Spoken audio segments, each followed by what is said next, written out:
மகாபலிபுரத்தில் இருக்கக்கூடிய ஒரு hotel book பண்ணியிருக்காங்க. கிட்டத்தட்ட ஒரு 50 ரூம்கள் புக் பண்ணியிருக்காங்க. அவங்க எல்லாரையும் 2-3 பஸ்ஸில் கூட்டு வந்து தங்க வச்சு எல்லாரையும் தனித்தனியாக 1 to 1 சந்திக்க போகிறார் விஜய் அப்படிங்கிறதான் இப்போ அதுவும் வர்ற 27ஆம் தேதி அவங்க ஃபிக்ஸ் பண்ணியிருக்காங்க. அதாவது பாதிக்கப்பட்டவர்களை போய் பார்ப்பதற்கு கூட உங்களுடைய அந்த செலிபிரிட்டி தன்மை மறைக்குது அப்படின்னா நீங்கள் அரசியலுக்கு வந்துக்க கூடாது. ஆதவர்ஜன் என்ன சொன்னார்? 16ஆம் காரியம் முடிஞ்ச பிறகு போவாங்க. கரெக்டாக அந்த 27ஆம் தேதி 30வது நாள் காரியம். இன்னும் அது கட்சியமாக காரியம் பண்ணுறமா அது இப்போ 30ஆம் தேதி கரெக்டாக 30 நாள் முடியுது 27ஆம் தேதியோட. இப்போ இதெல்லாம் பார்த்தா ஒரு அரசியல் கட்சி எடுத்துவாங்க. இவர்களுக்கு போகிறதுக்கு மனம் இல்லை, பயம். விஜய் எந்த செயல்பாடுமே இல்லாமல் முடங்கி கிடக்கிறாரு. கட்சிக்குள்ள 1000 குழப்பங்கள். இது எல்லாமே கட்சி ஒட்டுமொத்தமாக கதிகலங்கி போய் முடங்கி போய் இருக்கிறது. விஜய் முடங்கி போய் கிடக்கிறார். இதுதான் உண்மை.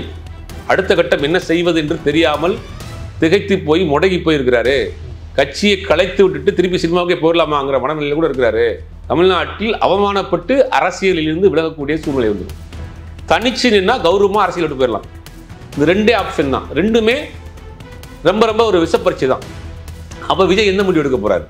41 பேர் செத்து போய் கிடக்கானுங்க. 1 மாதம் ஆச்சு. அவங்கள பூரா கூட்டுவாங்க, நேரடியாக வாங்க, நான் உங்களுக்கு ஆறுதல் சொல்லணும். இதுதான் மன்னர் மனப்பான்மைங்கிறது. அவர் ஆட்சி அதிகாரத்துக்கு வரணுங்கிற ஆசையெல்லாம் விஜய்க்கு கிடையவே கிடையாது. விஜய்க்கு கொடுக்கப்பட்ட அழுத்தம் ஒரு காரணத்துக்காக அவர் அரசியல் கட்சி ஆரம்பித்தார். விஜய்க்கு நல்லா தெரியும் 2 கட்சிகளையும் எதிர்த்து நம்ம ஊழியில் போய் அரசியல் பண்ணி வெற்றி வாய்ப்பெல்லாம் நம்ம பிடிச்சிட முடியாது அப்படின்னு தெரியும். 50க்கும் மேற்பட்ட உலக நாடுகளில் 100 கோடிக்கும் அதிகமான ஆகாயம் தமிழ் பார்வையாளர்களுக்கு பேரன்பும் திருநன்றி. ஆகாயம் நேயர்களுக்கு வணக்கம். கரூரில் நடந்த தாவிகா ரேலியில் பாதிக்கப்பட்டவங்களை பார்க்கறதுக்கு விஜய் நேரில் கரூர் போவார் அப்படின்னு சொல்லி எல்லாருமே எதிர்பார்த்துட்டு இருந்தாங்க. தாவிகாவுடைய அடுத்த நகர்வு அதுதான் இருக்கும் அப்படின்னு சொல்லி அந்த கட்சியினரும் பல்வேறு சமூக வலைதளங்களில் பேசிகிட்டு இருந்தாங்க. ஆனால் இப்போ அதுக்கு அப்படியே மாற்றா விஜய் அவர்கள் சென்னைக்கு அந்த பாதிக்கப்பட்ட குடும்பங்களை கூப்பிட்டு அங்கே சென்னையில் வச்சு மீட் பண்ணுறாரு அப்படின்ற தகவல் கிடச்சிருக்கு. இது பற்றி தான் நம்ம விரிவாக பேச போகிறோம். நம்ம கூட மூத்த பத்திரிகையாளர் திரு சுபேர் அவர்கள் இருக்காங்க. வணக்கம் சார். வணக்கம் சார். சென்னைக்கு இந்த பாதிக்கப்பட்ட குடும்பங்களை விஜய் கூப்பிட்றாரு, மகாபலிபுரத்தில் வச்சு பார்க்க பண்ணுற தகவல் வருது. என்ன சார் பின்னணி? பின்னணி என்னென்னா கரூருக்கு போகல, அதான் பின்னணி.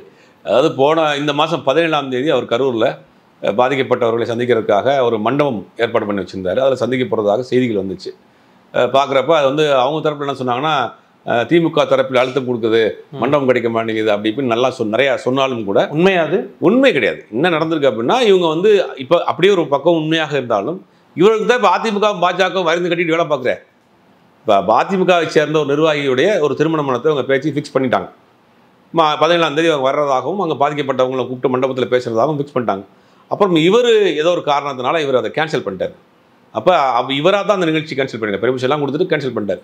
சரி, அடுத்து என்ன பண்ணார்? தீபாவளி லீவு வந்துருச்சு. அடுத்து என்ன பண்ண போகிறார்? இப்போ போகிறார், அப்போ போகிறார், இந்த வாரம் போயிடுவார்னு பார்க்குறப்ப நேற்றுலேருந்து ஒரு அறிவிப்பு போயிட்டு இருக்கு. இன்னும் அவங்க சைட்லேருந்து அஃபீஷியலாக அனௌன்ஸ் பண்ணல. அந்த கட்சி நிர்வாகிகள் அப்பப்போ அங்கங்கே ஒரு ட்வீட் போட்டுட்டு இருக்காங்க. அப்புறம் விசாரிக்கிறப்பையும் அது ஆல்மோஸ்ட் அது கன்ஃபார்ம் தான். மகாபலிபுரத்தில் இருக்கக்கூடிய ஒரு ஹோட்டல் புக் பண்ணியிருக்காங்க. கிட்டத்தட்ட ஒரு 50 ரூம்கள் புக் பண்ணியிருக்காங்க. அவங்க எல்லாரையும் 2-3 பஸ்ஸில் கூட்டு வந்து தங்க வச்சு எல்லாரையும் தனித்தனியாக 1 to 1 சந்திக்க போகிறார் விஜய் அப்படிங்கிறதான் இப்போ அதுவும் வர்ற 27ஆம் தேதி அவங்க ஃபிக்ஸ் பண்ணியிருக்காங்க. இந்த 27ஆம் தேதிங்கிறப்ப சென்னையில் ஒரு பெரும் புயல் உருவாயிருக்கு. அது அந்த 27ஆம் தேதி தான் சென்னைக்கும் ஆந்திராவுக்கும் இடையில கரையை கிடக்க போகுதுங்கிற வானிலை செய்திகளும் போட்டிருக்கு. எந்த பக்கம் போனாலும் கால் வைக்கிற இடம்லாம் கண்ணிவெடியாக இருந்தால் என்ன செய்யறதுங்கிற மாதிரி தான் இது பார்க்க வேண்டியதாக இருக்குது. இந்த அரசியலை தான் நம்ம விமர்சனம் பண்ணுறோம். அதாவது பாதிக்கப்பட்டவர்களை போய் பார்ப்பதற்கு கூட உங்களுடைய அந்த செலிபிரிட்டி தன்மை மறைக்குது அப்படின்னா நீங்கள் அரசியலுக்கு வந்துக்க கூடாது. இல்லை சார், அவங்க என்ன சொல்கிறாங்க அப்படின்னா, இந்த ஒரு மாதிரி நெருக்கடியாக இருக்குது சூழல். இதுவுமே லூஸ் அங்கங்கே நிர்வாகிகள் சொல்கிறதா, அஃபிஷியல் ஸ்டேட்மெண்ட் யாருமே சொல்ல மாட்டேங்கிறாங்க. அஃபிஷியல் ஸ்டேட்மெண்ட் எதுவுமே கிடையாது. இருப்பாங்க இந்த கட்சியில் அஃபிஷியலான அனௌன்ஸ்மெண்ட் எதுவுமே கிடையாது. அவங்க சொல்கிறது என்ன அப்படின்னா, எங்களுக்கு ஒரு நெருக்கடி இருக்குது, நெருக்கடியான சூழ்நிலை இருக்குது, அங்கே போகிறதுக்கு பெர்மிஷன் கேட்குறோம், கிடைக்கல. ஸோ நாங்கள் அடுத்த கட்ட நகர்வு எதுவுமே எடுக்காமல் இந்த குடும்பங்களை பார்த்துடணும்னு இருக்கிறோம், அதனால நாங்கள் இவங்களை இங்கே கூப்பிடுறோம் அப்படிங்க. ஆதவர்ஜன் என்ன சொன்னார்? 16ஆம் காரியம் முடிஞ்ச பிறகு போவார். கரெக்டாக அந்த 27ஆம் தேதி 30வது நாள் காரியம். இன்னும் அது கட்சியமாக காரியம் பண்ணுறமா அது. இப்போ 30ஆம் தேதி கரெக்டாக 30 நாள் முடியுது 27ஆம் தேதியோட. இப்போ இதெல்லாம் பார்த்தா ஒரு அரசியல் கட்சி எடுத்துவாங்க. இல்லை சார், அட்லீஸ்ட் இந்த இக்கட்டான சரி, அஜித் கொலை வழக்கு போய் பார்க்க போனீங்களா இல்லையா? மடப்புறம் அஜித் கொலை வழக்கு நீங்கள் போய் பார்க்க போனீங்களா இல்லையா? அப்போல்லாம் போகிறதுக்கு உங்களுக்கு வழி தெரிஞ்சதில்ல. ஏன் இப்போ போல? பர்மிஷன் வேணுங்கிறாங்க. எங்களுக்கு பர்மிஷன் கேட்கவே இல்லைன்றாங்களா அந்த தரப்புல இருந்து? பர்மிஷன் கேட்கவே இல்லை. 1 மாசமாக ஒரு மனுஷனுக்கு பர்மிஷன் கொடுக்காம வச்சிருப்பாங்க. பேசிக்காக அவங்க சொல்றதுல அர்த்தம் இருக்கா, நியாயம் இருக்கா? 1 மாசமா ஒருத்தவங்க பர்மிஷன் கொடுக்காம இருப்பாங்களா ஒரு அரசியல் கட்சி தலைவர்? ஏதாவது லாஜிக் இருக்கா? அவங்க சொல்றதுல உண்மை இருக்கா? ஒரு நாள் தள்ளலாம், 2 நாள் தள்ளலாம், ஒரு வாரம் கழிச்சு போங்க, அடுத்த வாரம் கழிச்சு போங்கன்னு சொல்லலாம். ஒரு மாதம் உங்களுக்கு அந்த பர்மிஷனை கொடுக்க மாட்டோம்னு சொல்லி தடை போட்டுருக்காங்களா? ஏதாவது வந்துச்சா? இவர்களுக்கு போகிறதுக்கு மனம் இல்லை, பயம். விஜய் எந்த செயல்பாடுமே இல்லாமல் முடங்கி கிடக்கிறாரு. கட்சிக்குள்ள 1000 குழப்பங்கள். கட்சியுடைய மாவட்ட செயலாளர் சுவிட்ச் ஆஃப் பண்ணப்பட்ட நிலைமையில் இருக்குது. அந்த ஆத்தரைஸ்டு ஸ்போக்ஸ் பர்சன் யாரும் வெளியில் வர்றதில்லை, பேசுறதில்லை. இதை என்ன பண்ணுறாங்கன்னா, இந்த பொலிட்டிக்கல் ஸ்ட்ராட்டஜிஸ்ட் என்ன பண்ணுறாங்கன்னா, ஏதாவது ஒரு நரேஷன் அப்பப்போ தகவல்கள் சொல்லப்படுது, பரப்பப்படுகிறது. அங்கே போகிறார், இங்கே போகிறார், ராகுல் காந்திகிட்ட பேசிட்டாரு, ராகுல் காந்தி அவர் பேசிட்டாங்க, சீட் ஷேரிங்லாம் முடிஞ்சிருச்சு, 134 சீட்டு தாவேகா, 100 சீட்டு ராகுல் காந்தி காங்கிரஸ் கட்சி. இவர்கள் வந்து காங்கிரஸ் கட்சிக்கு வந்து இங்கே ஆதரவு கொடுத்தோம்னா விஜய் ஃபேன்ஸ் வந்து கேரளாவில் அதிகமாக இருக்கிறாங்க, அதனால் காங்கிரஸ் கட்சி ஆட்சி அமைக்கிறது. இவங்கெல்லாம் கதையை பாருங்கள், பூரா கிளப்பி வருது. அந்த ஆள் வீட்டை விட்டு வெளியே வராமல் 1 மாதம் வீட்டில் உட்காந்துருக்காப்புல. 1 மாதம் ஒரு மனுஷன் வீட்டில் எப்படி தான் இருக்கா அப்படின்னு தெரில. அதுவே பெரிய ஆச்சரியமாக இருக்குது. என்ன மனநிலையில் இருக்கிறாருன்னு தெரில. வரக்கூடிய தகவல்லாம் அங்கே வந்து கட்சியை ஒட்டுமொத்தமாக ஒரு குழப்ப மனநிலையில் இருக்குன்றாங்க. இப்போ அங்கே இருக்கக்கூடிய அந்த பொலிட்டிக்கல் ஸ்ட்ராட்டஜிஸ்ட் என்ன பண்ணுறாங்க அப்படின்னா, இந்த கட்சி டோட்டலாக வந்து ஷட் டவுன் ஆயிடுச்சுன்னு சொல்லக்கூடாது இல்லையா? அப்பப்போ செய்திகளை கசி விடுறாங்க. ராகுல் காந்திகிட்ட பேசிட்டாரு, பவன் கல்யாண் வந்து ராகுல் காந்தி விஜய்கிட்ட பேசினார், பிஜேபி வந்து பவன் கல்யாண்கிட்ட சொல்லி பவன் கல்யாண் வந்து விஜய்கிட்ட பேசினாராம், நீங்கள் வந்து எப்படியாவது கூட்டணிக்கு வந்துருங்க, நீங்கள் வந்து ஒரு வலுவான திமுக வீழ்த்தணும்னா நீங்கள் வந்து இதாக என்டிஏ தான் வரணும், நான் பார்த்தீங்களா ஜெகன்மோகன் ரெட்டியை வீழ்த்துறதுக்கு நாங்கள் இந்த பக்கம் போனேன் அப்படின்னு பவன் கல்யாண் வந்து ஃபோனில் ரொம்ப ரகசியமாக பேசுறதாக சொல்கிறாங்க. உண்மையா? இது எல்லாமே இவங்க கலைப்பு விடுறது தான். பவன் கல்யாணுக்கு தான் வேலையா? இது எல்லாமே கட்சி ஒட்டுமொத்தமாக கதிகலங்கி போய் முடங்கி போய் இருக்கிறது. விஜய் முடங்கி போய் கிடக்கிறார். இதுதான் உண்மை. அடுத்த கட்டம் என்ன செய்வது என்று தெரியாமல் திகைத்து போய் முடங்கி போயிருக்கிறாரு. கட்சியை கலைத்து விட்டுட்டு திருப்பி சினிமாவுக்கே போயிடலாமாங்கிற மனநிலையில் கூட இருக்கிறாரு. வேண்டாம், நம்ம வந்து இனிமேல் வந்து தேர்தலில் போய் இப்போ 2 ஆப்ஷன் தான் இருக்குது. ஒன்று தனிச்சு நின்றது ஒரு ஆப்ஷன், இன்னொன்று வந்து கூட்டணி, தேசிய ஜனநாயக கூட்டணியில் கூட்டணி ஆப்ஷன். ரெண்டுமே வந்து ரொம்ப ரொம்ப டேஞ்சரான ஒரு விஷயம். தனிச்சு நின்னா அவர்கள் தரப்பில் சொல்லக்கூடிய கருத்து கணிப்புகளை பிரகாரம் வச்சுக்கிட்டாலுமே 20%. 20% நீங்கள் வாக்குகளை வாங்கி நீங்கள் எப்படி வந்து இந்த ஆட்சி அதிகாரத்தை கைப்பற்றுவீங்க? குறைந்தபட்சம் 35% வேணும், 35% வேணும். ஒரு சட்டமன்ற உறுப்பினராக வெற்றி பெறுவதற்கு கூட 35% வாக்கு வேணும். உங்களுடைய கருத்து கணிப்புகளை பிரகாரம் பார்த்தா 20%. அதுவே மிகைப்படுத்தப்பட்ட கருத்து கணிப்பு தான் நம்ம மாதிரி ஆட்கள் சொல்லிட்டு இருக்கோம். அப்படிங்கும்போது தனிச்சு நின்னா ஒரே ஒரு தொகுதிகளில் வெற்றி பெற முடியாதுங்கிறது விஜய்க்கு நல்லா தெரியும். கூட்டணியோடு போனீங்கன்னா அங்கே அதிமுக பாஜக கூட்டணி எப்படி நீங்கள் ட்ராவல் ஆவீங்க? ஆல்ரெடி இந்த கொள்கை எதிரின்னு சொல்லிட்டு நீங்கள் பாஜகவோட கூட்டணி வச்சிங்கன்னா ஒரு தேர்தலை கூட சந்திக்கிறதுக்கு முன்னாடியே தன் கொள்கை இழந்த ஒரு கட்சியாக தமிழ்நாட்டில் அவமானப்பட்டு அரசியலிருந்து விலகக்கூடிய சூழ்நிலை விஜய்க்கு வந்துடும். ரொம்ப முக்கியமான விஷயம். தமிழ்நாட்டில் அவமானப்பட்டு அரசியலிலிருந்து விலகக்கூடிய சூழ்நிலை வந்துடும். தனிச்சு நின்னா கௌரவமாக அரசியல் விட்டு போயிடலாம். இந்த 2 ஆப்ஷன் தான். ரெண்டுமே ரொம்ப ரொம்ப ஒரு விஷப்பரிச்சை தான். அப்போ விஜய் எந்த முடிவு எடுக்க போகிறாரு? ஒரே ஒரு முடிவு எடுக்கலாம். திருப்பி என்ன பண்ணலாம்? ஒட்டுமொத்தமாக தேர்தலை புறக்கணிச்சிட்டு நான் ஒன்றும் கட்டமைப்பை சரி பண்ணல, இந்த அதிர்ச்சி வந்து மீறலை, நாங்கள் அடுத்த தேர்தலில் சந்திக்கிறோம். ரஜினிகாந்த் எப்படி கடைசியில் பேக் அடித்தார், அந்த மாதிரி பேக் அடிக்கிறது தான் சரியாக இருக்கும். ஆனால் இல்லை சார், அந்த கட்சியினுடைய நிர்வாகி யாதவ் அர்ஜுனா அவர்கள் சொல்லும்போது நீங்கள் சொன்ன அதே இதுக்கு அவருடைய ரிவர்ஸில் அவர் என்ன சொல்கிறார் அப்படின்னா, நாங்கள் ரொம்ப எங்கான ஒரு கட்சி, எல்லாருமே புது நிர்வாகிகள், இப்படி ஒரு சம்பவம் நடந்தோன்னே எங்களுக்கு கையாள தெரில அப்படின்னு அவங்க தரப்பில் அவங்க ஒரு நியாயத்தை வைக்கிறாங்க. இப்போ கொஞ்சம் டைம் கொடுக்கலாம்ல உங்களுக்கு? அப்போ இன்னும் 5 வருஷம் கட்சி நடத்துங்கன்றேன். அந்த யங் டீமாக இருக்கீங்க, அனுபவம் இல்லை, கையாள தெரியலை, ஒரு 5 வருஷம் கட்சி நடத்துங்க, மக்கள் பிரச்சனையை பேசுங்க, போராட்டத்துக்கு போங்க, ஆர்ப்பாட்டம் பண்ணுங்க. இந்த எஸ்சிஆர்னு ஒன்று கொண்டு வர போகிறாங்க. தமிழ்நாட்டில் 1 கோடி வட இந்திய வாக்காளர்களை சேர்க்க போகிறாங்கன்னு ஒரு பெரிய ஒரு சர்ச்சை போயிட்டு இருக்கு. பீகாரில் ஆல்மோஸ்ட் வாக்காளர்களை சூறையாடக்கூடிய வேலையை செஞ்சுருக்காங்க. அடுத்த மாதம் தமிழ்நாட்டில் கொண்டு வர போகிறாங்க. அடுத்த வருஷம் தமிழ்நாட்டு தேர்தல் வரப்போகுது. அதை எடுத்து ஒரு பெரிய ஒரு கேம்பெயின் பண்ணுங்கள், போராட்டம் பண்ணுங்கள், களத்துக்கு போங்க, மக்களை சந்திங்க, மக்களுடைய வாக்களிக்க உரிமையை நீங்கள் உறுதி செய்யுங்க. மற்றபடி தமிழ்நாட்டினுடைய பிரச்சனையை பேசுங்க, இந்தியாவில் இருக்கக்கூடிய பிரச்சனையை பேசுங்க. ஒரு 5 வருஷம் கட்சி நடத்துங்க, போராட்ட களத்திலிருந்து கட்சி நடத்துங்க. அதுக்கு பிறகு மக்களுடைய அந்த செல்வாக்கை பெற்றுட்டு நீங்கள் ஆட்சி அதிகாரத்துக்கு வாங்க.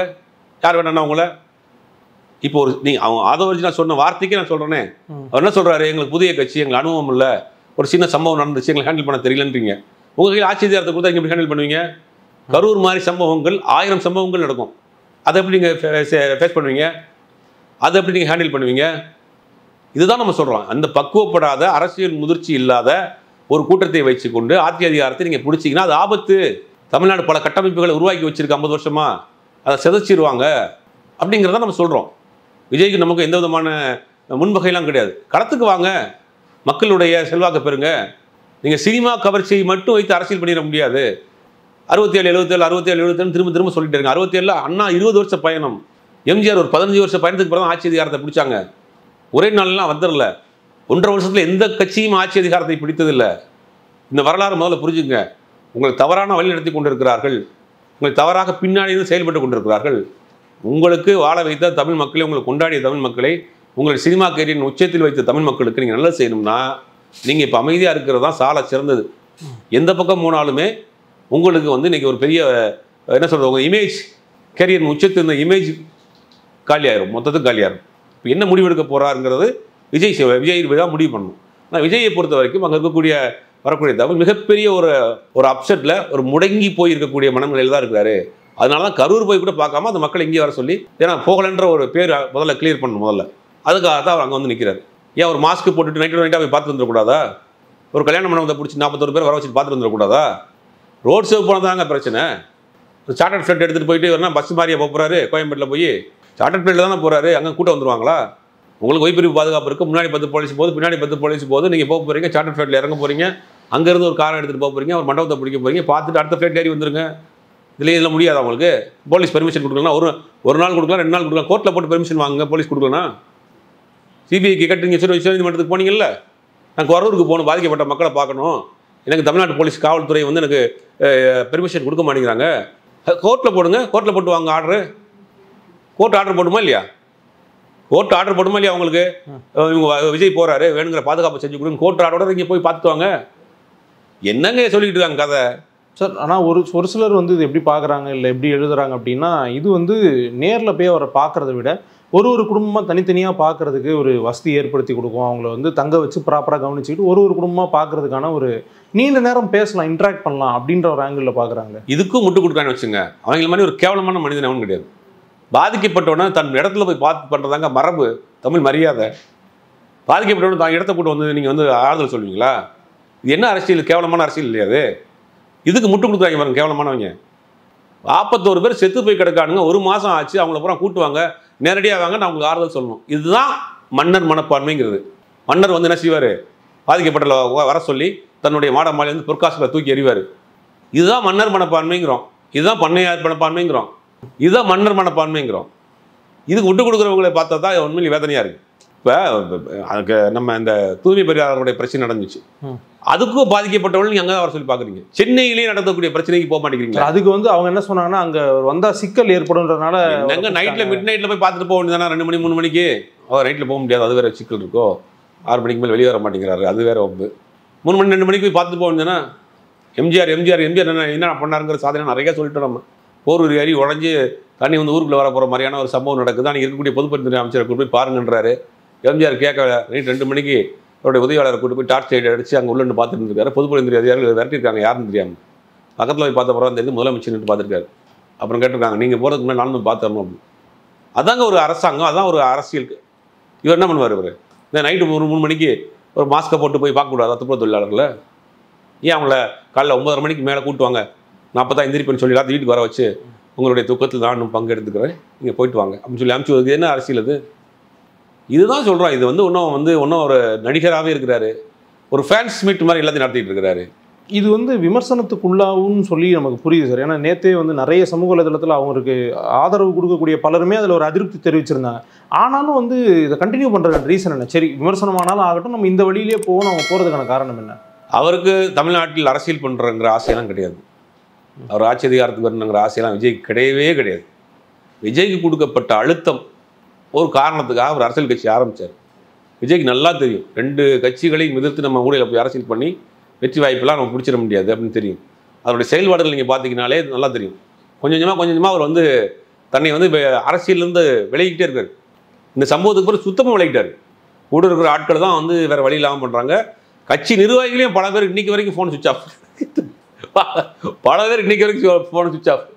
சோஷியல் மீடியாலலாம் கொஞ்சம் ஆக்டிவாக இருக்காங்களே, அது ஆதரவாளராக இருப்பாங்க. நிர்வாகிகள் ஆக்டிவாக இருக்காங்களா? இந்த கட்சியில் இருக்கக்கூடிய சில அறியப்பட்ட முகங்களே ஒரு சில பேர் வந்திருப்பாங்கன்னு வச்சுக்கோங்க. அது இப்போ தான் ஒரு 25 நாள் கழிச்சு மெதுவாக எட்டி பார்க்குறாங்க. அவங்க என்ன சொல்கிறாங்க, அவனு தப்பான தகவலை சொல்கிறாங்க. தளபதி கண்டிப்பாக கரூர் போவார், நீங்களும் அந்த ட்வீட் போட்டிருக்காரு. அடே, நீ கட்சியோடைய முக்கிய மாநில பொறுப்பில் இருக்கிற அவர் எல்லாத்தையும் இங்கே வர சொல்கிறாரு. ஆனால் கரூருக்கு அவர் வருவார், இன்னும் ட்வீட் போட்டுக்கிட்டு இருக்கா ஒருத்தன். இது என்ன சொல்றீங்க? அந்த கட்சியில் என்ன நடக்குதுன்னு நிர்வாகிக்கும் தெரியல, விஜய்க்கே என்னன்னு தெரியல. இந்த கட்சி என்ன நடக்குது, நம்ம என்ன செய்ய போகிறோம் அப்படிங்கிறது விஜய்க்குமே தெரியல. தொடர்ந்து நம்ம ஏன் திருப்பி விஜயை பற்றி பேசுகிறோம்னா, ஒரு தப்பான இந்த ஒரு இளைஞர் கூட்ட ஒரு நல்ல ஒரு இளைஞர் கூட்டத்தை தப்பான ஆட்கள்கிட்ட கொண்டு போய் ஒப்படைச்சிடக்கூடாது விஜய்ங்கிறது தான் நம்முடைய வேதனையாக இருக்குது. இவர்கள் எப்படி பயன்படுத்துகிறாங்க?